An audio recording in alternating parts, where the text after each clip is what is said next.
Amilcar Cabral, quelle est la situation politique et militaire aujourd'hui en Guinée?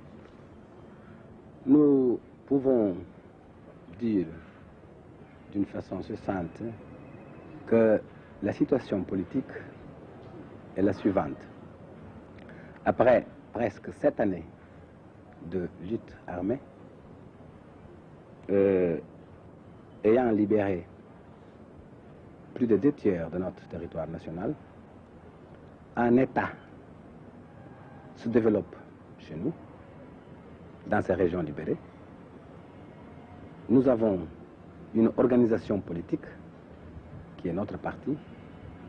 Nous développons chaque jour davantage notre organisation administrative avec tous les services et nous développons peu à peu notre économie. Cela veut dire que notre situation est celle d'un État indépendant dont une partie du territoire national est encore occupée par des forces étrangères, particulièrement les centres urbains et certaines régions du pays. Et cette puissance administrante est devenue un terroriste qui bombarde les populations civiles de notre pays avec des bombes au napalm, au phosphore blanc et d'autres bombes, n'est-ce pas, qui fait des raids ou des attaques avec des hélicoptères pour tuer des enfants, des femmes, des vieillards dans les régions libérées, qui brûle nos cultures, nos récoltes, surtout le riz, pour nous réduire à la famine, mais qui doit se reconnaître impuissant de arrêter la marche de notre lutte libératrice. Beaucoup de pays sont devenus indépendants et nous avons souvent entendu cette phrase, l'indépendance, pourquoi faire? Oui, l'indépendance, pourquoi faire? Pour nous, d'abord, pour être nous-mêmes,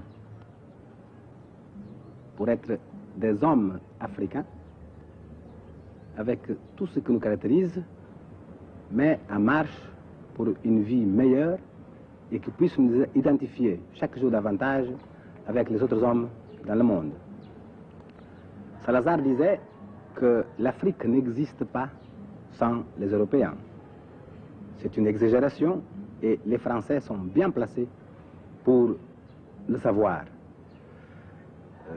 Nous considérons que notre indépendance nous permettra de développer notre propre culture,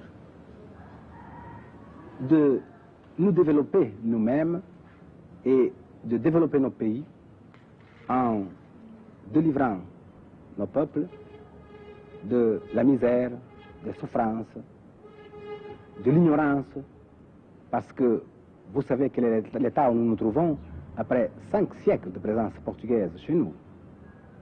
Nous voulons l'indépendance, pas parce que nous soyons des racistes, non, parce que nous sommes des Africains, des hommes africains, un peuple africain qui réalise aujourd'hui son droit à être indépendant, souverain, tout en ayant des rapports avec les autres peuples.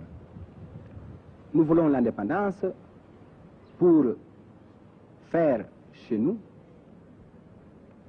tout ce que les autres ont fait chez eux et pour créer une vie où nous ne serons plus exploités par des étrangers, mais aussi nous ne serons pas exploités par les Africains eux-mêmes, n'est-ce pas? Parce que nous ne faisons pas une liaison entre la couleur de la peau et la capacité d'exploiter les gens.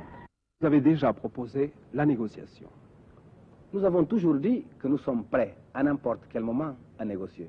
C'est au Portugais de dire quelque chose, n'est-ce pas? Et comme nous parlons la même langue, c'est pas difficile de s'entendre.